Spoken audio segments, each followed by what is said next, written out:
purposes of my lecture, I'm going to adjust that slightly and talk about fluids that are gases or liquids that transport cells and molecules around the human body, and especially in this case, to the brain. And when we think about the fluids that are important for the brain and for the transport of all sorts of cells and molecules, there are really three that come to mind. The air we breathe, which is a gas, the blood that circulates in our body, which is a liquid. And then the brain has its own fluid, the CSF or the cerebrospinal fluid, right? And they actually all work together. They form sort of the infrastructure of your body, right? To transport all the fuels that you need to burn and to remove all the waste that you need to get rid of.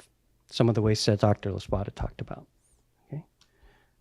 So this is sort of a way of conceiving how these three fluid systems work together for this kind of purpose. And I'll take you through the example of sort of fuel, the basic fuels of the body and brain, and basic waste. And that really starts with the air, right, which is in sort of this nice symbiotic relationship with the plant kingdom. The plants get rid of oxygen as waste, which we use as fuel, along with the glucose or the carbohydrates that the plants make that we eat. We take those in through the GI tract, or in the case of the air, through the lungs, which is the key interface, right, between the air and the blood. Then on the fuel side, what the blood adds to the oxygen and glucose that are needed to burn are some key molecules like insulin from the pancreas, which allows all the cells in your body to take up glucose to burn for energy. And then the thyroid hormone, which is produced by the thyroid gland, very aptly named, which regulates how much and how fast you burn that energy. And then the cerebrospinal fluid, the brain fluid, what that contributes is the choroid plexus, which is the interface tissue between the blood and the CSF, produces its most abundant product, which is called transthyretin, which basically distributes thyroid hormone to every cell in your brain to be able to regulate how much energy it burns. Okay? And then on the way back, of course, we have to get rid of all that energy we burn. We create a lot of carbon emission. Actually, cellular respiration from animals accounts for about 7% of carbon emissions, but of course, that's a pretty small fraction, and we were sort of in equilibrium with the plant kingdom with this.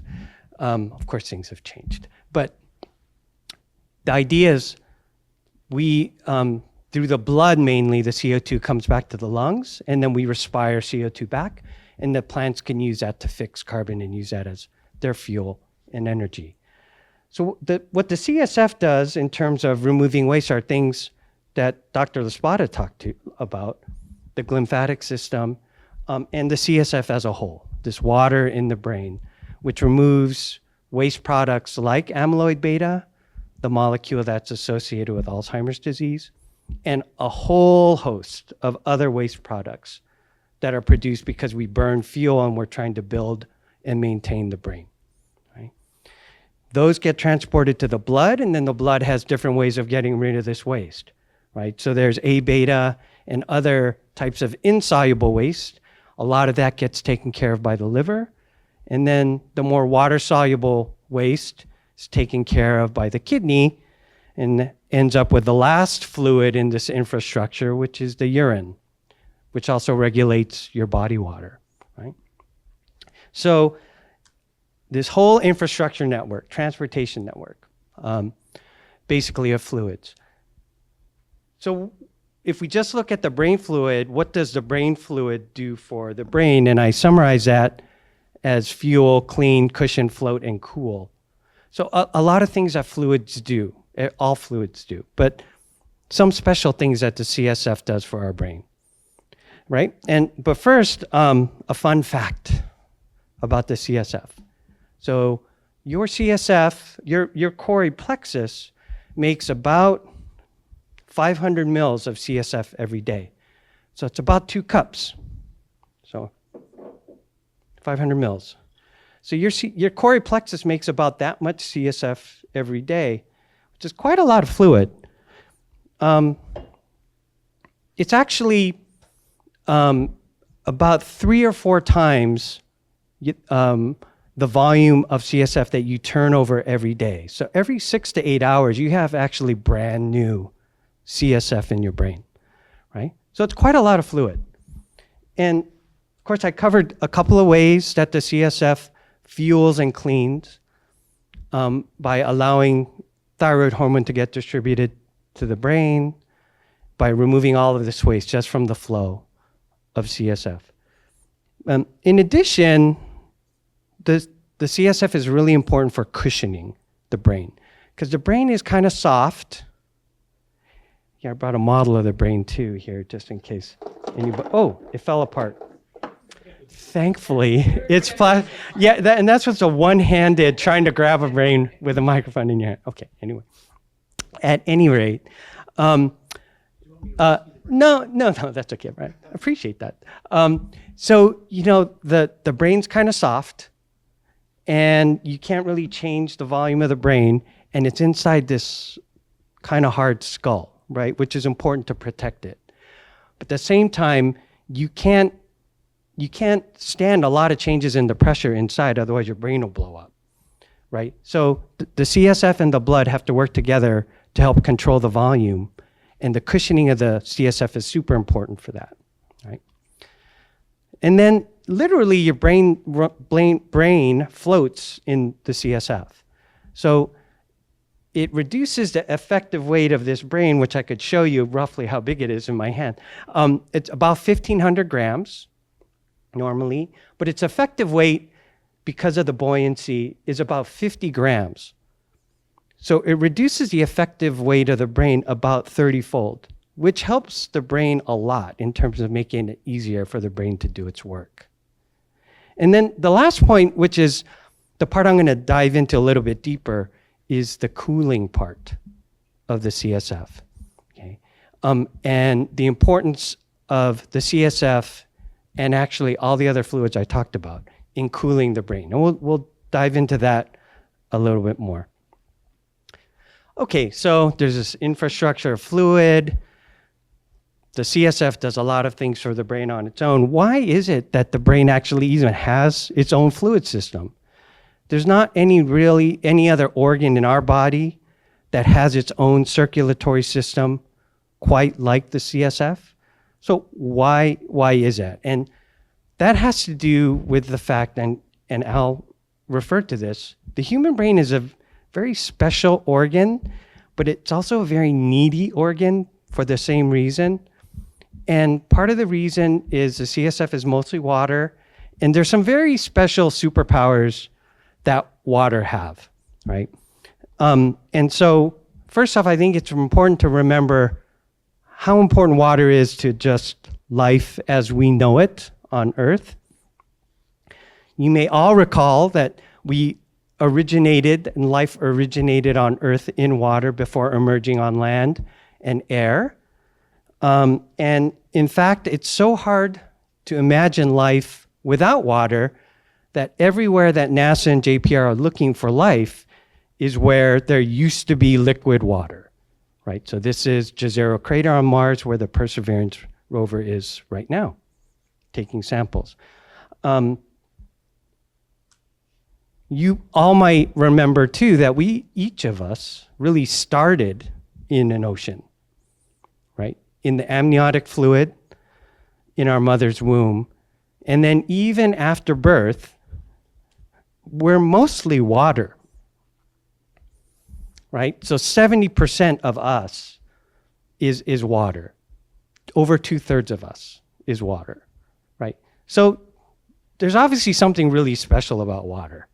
And one of those superpowers is it is really remarkable about how well it keeps things cool. And this is really important. And this is probably something we can all kind of relate to, burning our feet on the sand in a hot summer day,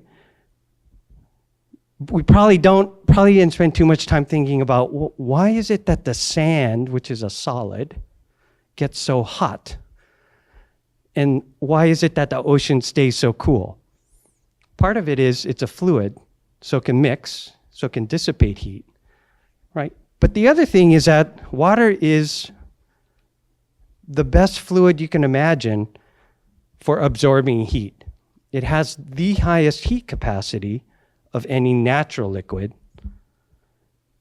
And obviously, this is something that's super important for fish or any creature that lives in the ocean or in fresh water. It's super important for the brain for reasons that Dr. Laspada talked about, because it is an absolute energy hog. It is a gas guzzler like you can never believe, right? So it's obviously, widely regarded as the most complex structure in the universe. But because of that, it burns a tremendous amount of energy and really generates a tremendous amount of heat. So the brain represents about 2% of our body weight, but burns about 25% of our energy. And if you talk about a newborn baby, it's more like 60%. So it really is a tremendous energy hog. And most of the energy actually from burning glucose and oxygen is released as heat. So we really need ways to cool the brain because we're warm-blooded. We have to keep things at a constant temperature, right? So as it turns out, the CSF alone really can't do that. This whole fluid infrastructure really has to work together to cool the brain. Okay? Part of that is by flow, but a lot of it is by just, again, mixing. Sort of like the ocean, the way that you can mix the CSF to kind of dissipate the heat. The way that, I see there's a little bit of a formatting issue. But at any rate, the way that we probably think most about that, the way this fluid infrastructure collaborates to cool the body is between the air and the blood, and that's by sweating, right? So that's the heat in the blood comes to the skin, and then that contacts with the air, and then the evaporation of water helps to cool the body and the brain secondarily. There's a lot of different ways the CSF and the blood actually interact to help cool the brain, right? One of them is just the way that the heartbeat works. So every time the heart contracts, the choroid plexus squirts out a little bit of CSF. So it produces, with every heart contraction, there's a little bit more CSF produced. And with every heart relaxation, there's actually upward movement of the CSF back towards the head to promote this mixing and heat dissipation. Okay? And there's actually a lot of other ways the CSF and blood interact to help cool the brain. On the flip side, there's actually also a lot of ways that the air and the CSF interact and cooperate to cool the brain. So one of them is just breathing through your nose. So let's take a moment. Okay, deep breath. Hold it for a second too. And breathe out. So you've just cooled your brain in a couple of different ways. Every time you breathe in through your nose, if you look at the back of the nasal cavity, it's really quite close to the base of the brain. Every time you breathe in, you actually activate that local circuit, brain circuit in that region that's involved in cooling the brain. The hypothalamus being a very important part of that, right? In addition, it turns out that you actually cool the brain by breathing. And there's some recent studies on yawning. Why do people, and they actually studied this in rats, why people and rats yawn. And it wasn't because they were tired or felt bored, although I have no idea how you measure boredom in a rat.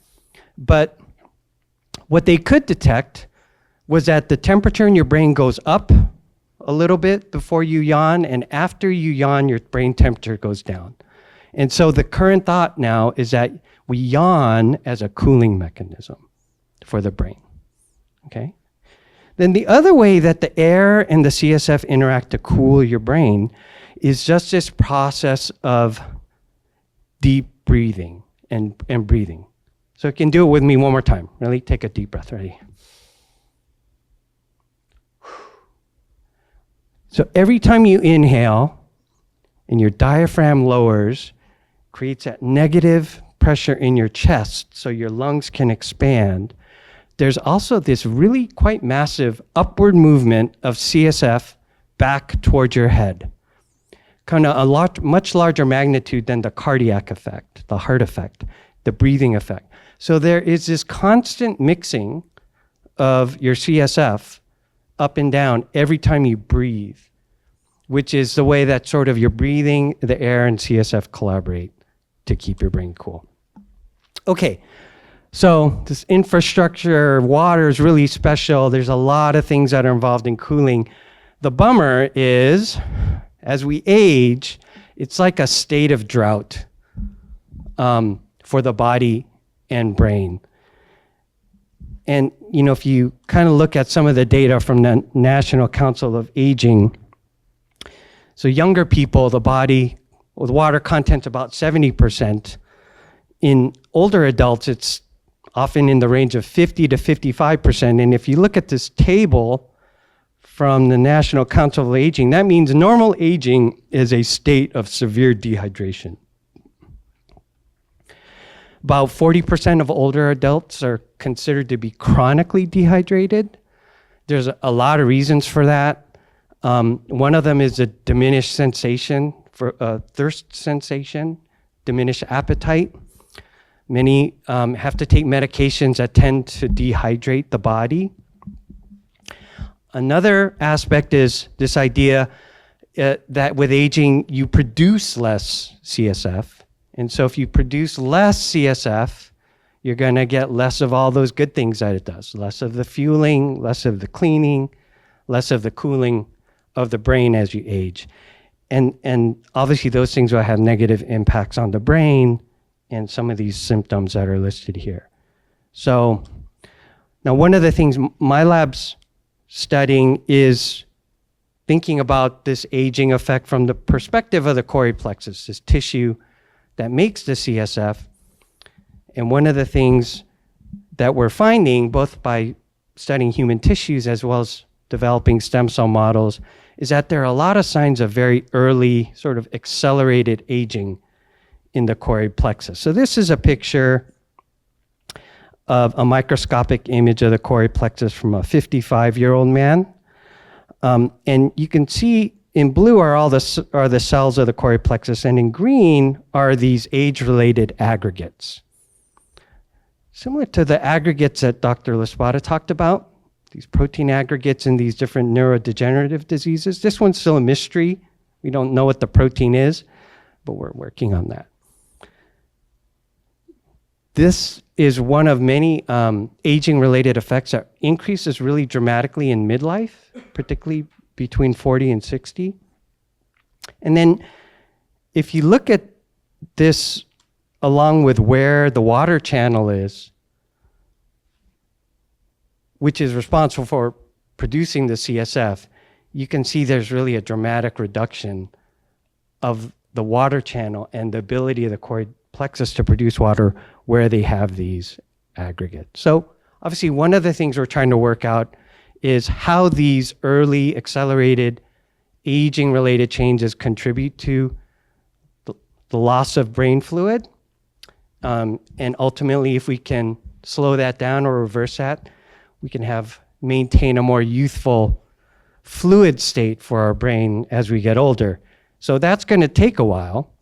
But I think the good news is I actually talked about a ton of different things already that we all can do that really help our fluid, our brain fluid, to either produce more fluid or to move it around, right, to have a healthier brain. So one of them, deep breathing meditation, just directly cooling your brain mixing that CSF as you take that deep breath. Exercise, so the increased heart rate, breathing rate, blood flow, that both produce more CSF and also contribute to the mixing. Stretching, so there's a few like pockets where CSF tends to stagnate a little bit. So like the bottom of your spinal cord. So it's, you can just stretch like that. Get that moving a little bit. Yeah. I won't do that again. The other place it tends to stagnate is like in the back of your neck. There's a big pocket here, so just doing that. Okay, so I feel better already. Sleep. So Al talked about sleep already in that lymphatic system and how that helps to really remove waste. That's super important. But even if it's not sleep, just lying down, right? You're letting gravity, in a sense, shift the fluid towards your head, hydrate the brain, mix it up, keep things cool. Apparently, Truman Capote, who is a famous author, called himself a totally horizontal author. He couldn't think or write unless he was lying on the couch. So I wonder if he was really chronically dehydrated. And then, sort of, caffeine. Okay, so sort of, right? Because caffeine is actually well known to increase CSF production. But it's also known to increase urine production by the same mechanism. I mean, there's a lot of shared mechanisms between the choroid plexus and the kidney. Well, yeah. So on the one hand, it can be a good boost immediately, but long term, it doesn't help. It tends to be dehydrating. I just had some coffee right now too. So anyway, I'm just as bad as anyone else. But probably the number one thing you could do, super simple, very, very cheap, is to drink more water. Just drink more water, right? The National Council of Aging recommends 6 to 8 cups per day, depending on your body size. Unfortunately, sorry, coffee, tea, and alcohol don't count in that total because they tend to be dehydrating as well, okay? Water chaser's good. So with my coffee, I have a water chaser. That's exactly right. So I'll leave you with this quote from a magazine I read on Saturday, my latest MIT technology review. They had an article in Aging. And this professor in the Columbia School of Public Health said, if we want to slow aging, then it would be good if we all got to drink clean water and breathe clean air. That's a first step where we could actually make a lot of progress. And I couldn't agree more. And so with that, thank you, and drink up.